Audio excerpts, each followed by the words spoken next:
Hey everyone, welcome to the channel. Picture this. You're all alone at home, pacing back and forth in the living room, and you catch yourself talking out loud. Okay, where did I put those keys again? Come on, think. I left them on the table last night. Right, or maybe you're rehearsing a tough conversation you're going to have tomorrow, and then a little voice in your head says, "What are you doing?" Talking to yourself. Isn't that a bit weird? If that happens to you, raise your hand. Mentally, of course, because you're absolutely not alone. Millions of people do exactly the same thing. And yet, as soon as we mention talking to yourself, everyone immediately thinks of madness, instability, or losing control. We've been hammered with that idea since childhood. Talking to yourself is the first sign you're going crazy. But what if I told you it's often the complete opposite? That this habit can be a sign of a brain running at full throttle, processing information at breakneck speed, and simply needing a tool to organize all that mental traffic. Yes, modern psychology shows us that talking out loud when you're alone isn't a flaw. It's often an intelligent strategy, almost a cognitive superpower. Today, we're diving deep into this fascinating topic together. We'll explore why this habit is so misunderstood, how it actually helps your brain perform better, and why some of the greatest minds in history were big fans of it. By the end of this video, you'll never look at your little inner or outer voice the same way again. Ready? Let's go. First, let's set the record straight. Why do we judge this habit so quickly? Because from the outside, it can look strange. Someone muttering to themselves on the street or in their room, we think, they must not be doing too great. But what we forget is that, most of the time, no one hears us. And even when they do, they only see the surface. They don't see the colossal inner work happening behind those whispered words.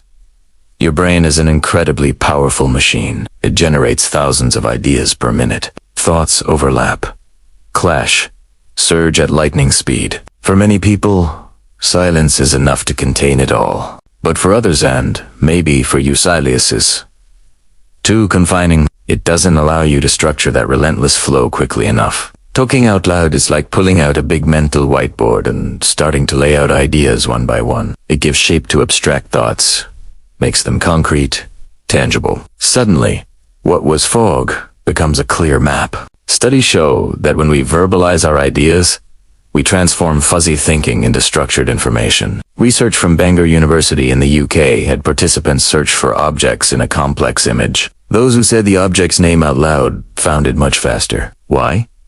Because saying the word activates specific areas of the brain that guide visual attention. It's not magic, it's pure neurology. Think about Einstein. We know he often talked to himself, softly repeating phrases to clarify his theories. As a child, he already preferred solitude and used this technique to organize his revolutionary ideas. Was he crazy? No.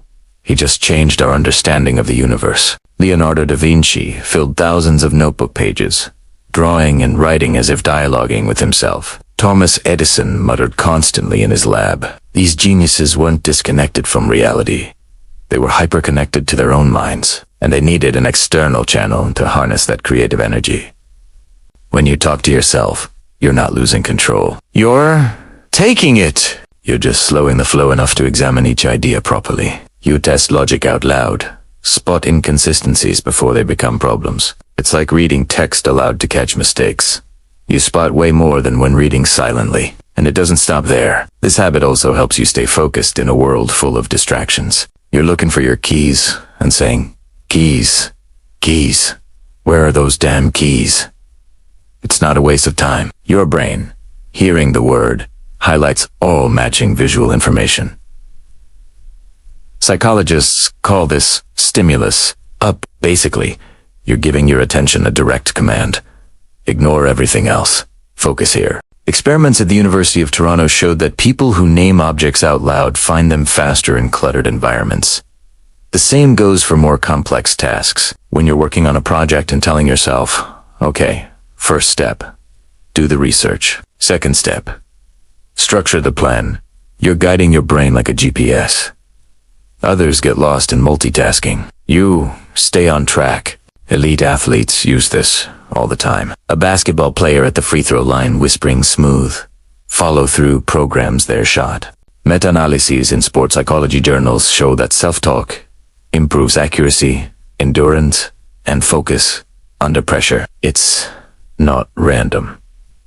It's a trained technique, and when emotions run high, talking out loud can be a lifesaver there too. Instead of letting stress overwhelm you, you create psychological distance, saying, okay, breathe, everything's going to be fine, or even addressing yourself by name. Hey, your name. You've handled worse situations than this. Calms your nervous system faster than you think. Researchers at the University of Michigan showed that third-person self-talk reduces anxiety before stressful events, like public speaking. It works because it turns raw emotion into objective observation. You become your own coach, your own reassuring presence. Many people need others to regulate their emotions. You've learned to do it alone, with words. It's an advanced form of emotional intelligence. We see this in historical figures too. Joan of Arc heard voices, but some historians and psychologists see it as an intense form of inner dialogue that helped her stay calm and determined in extreme situations. Modern leaders like Oprah Winfrey use out-loud affirmations to stay centered in the media storm. And what about memory? Talking out loud leaves a stronger trace in the brain. This is called the production effect in memory psychology. When you say something, your brain considers it more important and stores it better for later. Studies from the University of Waterloo proved that people remember word lists better when reading them aloud rather than silently. That's why repeating important information out loud, a phone number, a key idea, a course point helps lock it in tremendously. It's not obsessive repetition. It's intentional encoding. Your brain says, this, I want to keep long-term. Beethoven, even after going deaf, composed by muttering, tapping rhythms, externalizing the music in his head. Marie Curie quietly talked through hypotheses in her lab. Warren Buffett writes his annual letters as if explaining things to himself, clarifying complex investments. All these brilliant minds had one thing in common. They didn't let thoughts float vaguely.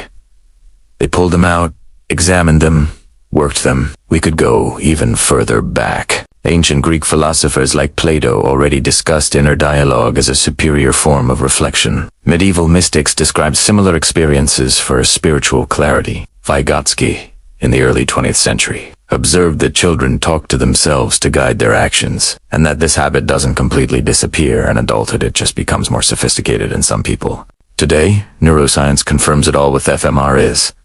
Self-talk activates both language areas and executive control zones. It even stimulates reward circuits, making tasks more motivating. Of course, there's a downside. When inner dialogue turns negative and repetitive, it can fuel anxiety or depression. But the solution isn't to stop talking to yourself, it's to change the tone, replacing I'm wordless with okay. I made a mistake. What do I learn from this? Makes all the difference. Cognitive behavioral therapies use exactly this technique. So, if you talk to yourself when you're alone, know that it doesn't mean something's wrong. Quite the opposite. It means your mind operates with depth, speed, and complexity. It needs structure, focus, emotional balance, and solid memory. And your voice is the simplest, most natural tool for all that. You're not weird. You're not broken. You're just managing a highly active brain in the healthiest way possible. Talking to yourself isn't noise. It's thought made visible, audible, tangible. The next time you catch yourself muttering, smile, thank yourself. And maybe even try to be more intentional. Ask yourself questions out loud. Guide yourself. Encourage yourself. You'll see the difference. Tell me in the comments. Do you often talk to yourself? And in what situations? I can't wait to read your experiences. Thanks for watching all the way through. If this video spoke to you, like, subscribe, hit the bell so you don't miss anything. We'll meet again soon for another deep dive into the fascinating workings of our minds. See you soon.